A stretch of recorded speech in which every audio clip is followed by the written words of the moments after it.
You know how sometimes you just want to cut through the noise and really understand something deeply? Why it matters. Hmm. That's what we're aiming for today. We're taking a deep dive into a really specific moment found in the ancient scriptures. It's from First Chronicles chapter 15. Right. And this chapter, it focuses on King David bringing the Ark of the Covenant to Jerusalem. But here's the thing. It's his second try. The second try, yeah. And that's important because the first attempt, well, it failed. It really did. Yeah. And the contrast between that failure and this successful second attempt, it tells us so much about, how we approach things that are truly significant, Yeah. especially our connection with God. So that first attempt, the text is pretty clear, isn't it? It says they sought him not after the due order. Exactly. It wasn't just bad luck. They overlooked God's specific instructions on how the ark should be handled. It really makes you think, doesn't it? Oh, yeah. About our own lives. When we face setbacks, are we maybe missing some fundamental principle, some due order we haven't paid attention to? It's a great question. It's not just about fishing the surface problem, but understanding the right way, God's way of doing things. David's failure wasn't just what he did, but why. He hadn't sought God properly on it. So learning from that, what changed for the second attempt? You mentioned a shift. A huge shift. It was all about intentional preparation this time. David knew exactly who should carry the ark, the Levites. Right. That was according to the law given through Moses. He was going back to the source. Precisely. He didn't just say, okay, Levites, your turn.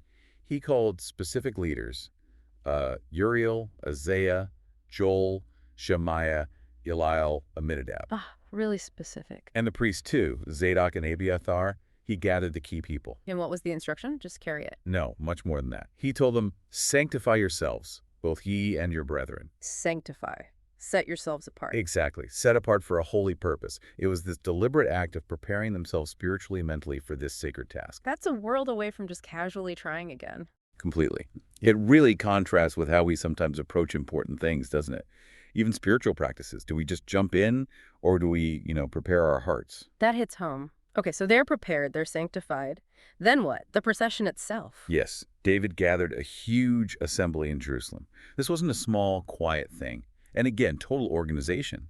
Specific Levite clans, Kohath, Merari, Gershom, and others were assigned the actual carrying. So everyone knew their role. And it wasn't just about logistics. There was this incredible layer of worship built in. Yeah. Musicians, singers. Ah, yes, the text mentions them, doesn't it? With specific instruments. It does. Psalteries, harps, cymbals, instruments meant to sound with joy. It even names the lead musicians like Heman, Asaph, and Ethan. These were like the worship leaders of their day. It paints such a vivid picture, not just moving an object, but a whole event. And there's more detail.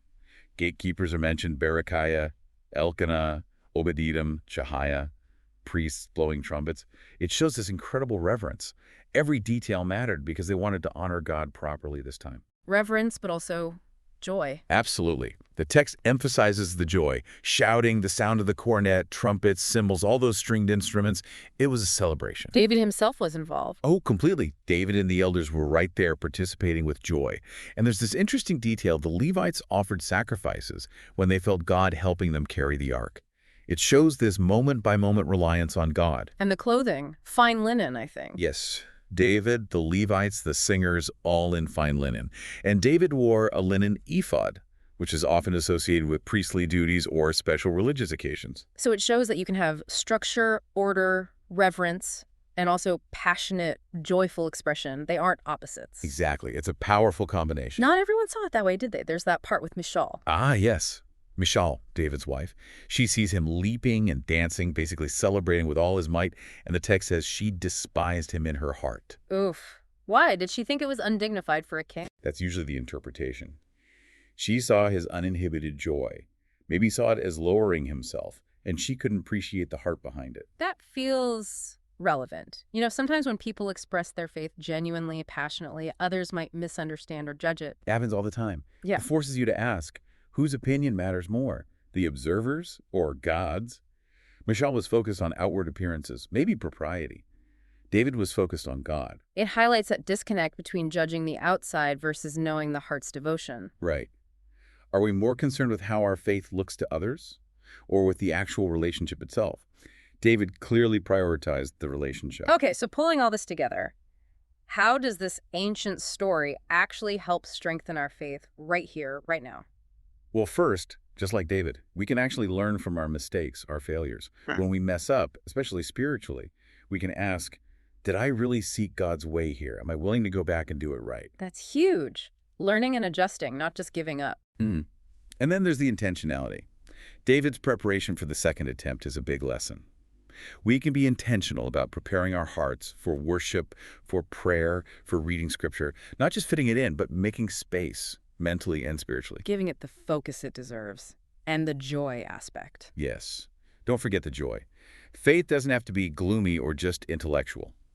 There's room for genuine, heartfelt celebration and emotion in how we connect with God. David shows us that. I like that. What else? The organization piece reminds us that everyone has a part to play in the community of faith. Whether your role feels big or small, visible or behind the scenes, it's valuable. Like those gatekeepers, essential, even if not carrying the ark. Yeah, everyone contributes to the whole. And finally, Michal's reaction is a powerful reminder. Don't let criticism stop you. If your expression of faith is genuine and focused on God, persevere even if others don't understand or approve. Focus on God, not the critics.